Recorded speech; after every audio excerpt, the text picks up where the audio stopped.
Thank you for introducing me. Within World of World Waters, we use 3D visualization and serious gaming to study floods.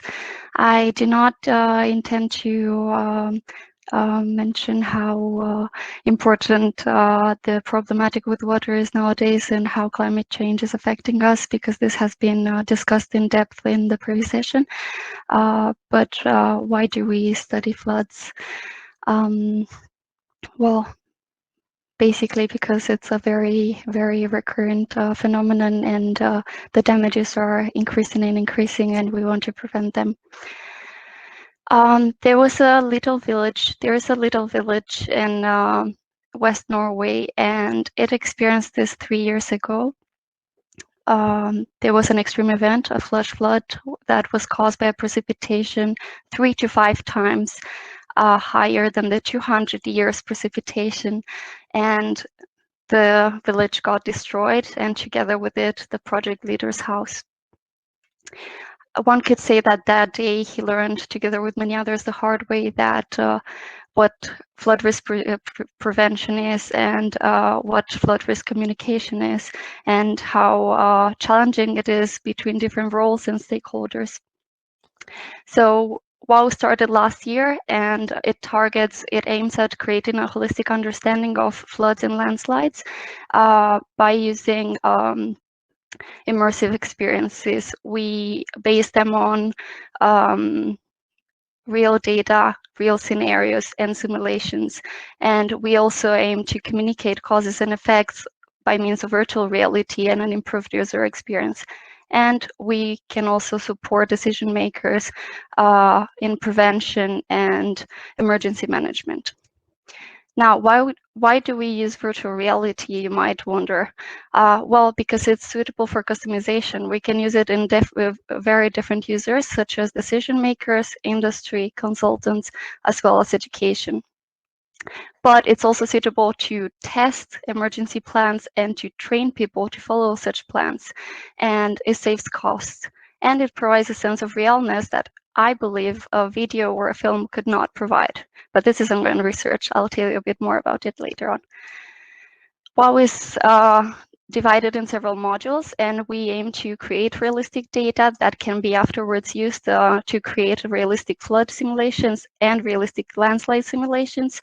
And these models will be used for 3D visualization and will be implemented in a virtual reality user experience.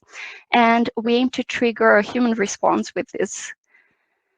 Now, what do we mean by creating realistic data? We do statistical modeling of extreme events, extreme weather, and we try to find spatial and temporal dependencies within these events.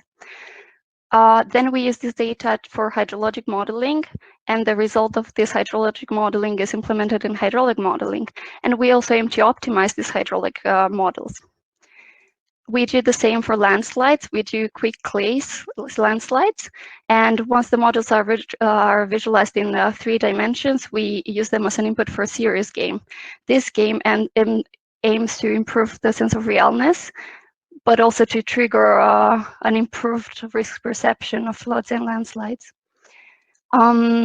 Now, although the project is very young, we have few prototypes, and I would like to show them to you briefly. In the first prototype 0, we aimed at learning how to couple our models. So we did not target very realistic or highly data-based scenario, but rather just learning how to couple our models. And once we learned that, we wanted to gain some understanding on the human response in virtual reality. How do people understand this? And so we had a very simple scenario, a simple case that was trying to aim at understanding how people can in any small scenario where you just have, for example, a mountain and you have a safe area and you just hear an alarm, and that indicates you that there's a danger, right? And you just have to walk around and find a safe place, open the gate, and just make it there. There was no real flood scenario. It was rather a sort of tide effect where the water level was rising gradually, and it was for us enough to know if we needed to guide the user through the game or how to help them understand better what was going on during the game.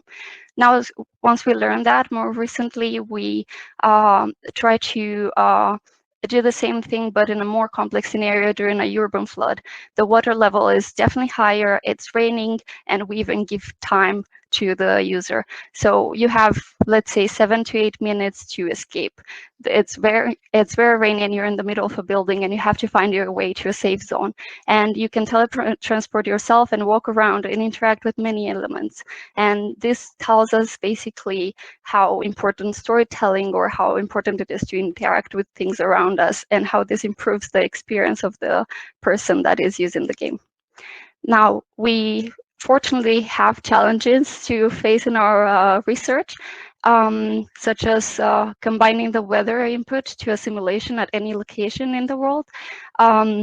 Simulations of floods and landslides are of a complex nature per se, but they're also very slow. They are computationally expensive, and this makes it very slow during a game in a virtual reality platform. But also combining actually realistic data, like real data and realistic scenarios. So in these simulations, together in a common platform with the gamification tool, it's quite challenging per se, but we'll keep trying. Because even if we don't understand why floods are happening, we need to have an idea of the consequences.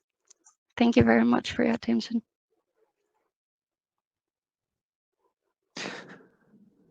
Thanks a lot, Adina. This was a new world for me, at least. It's pretty impressive.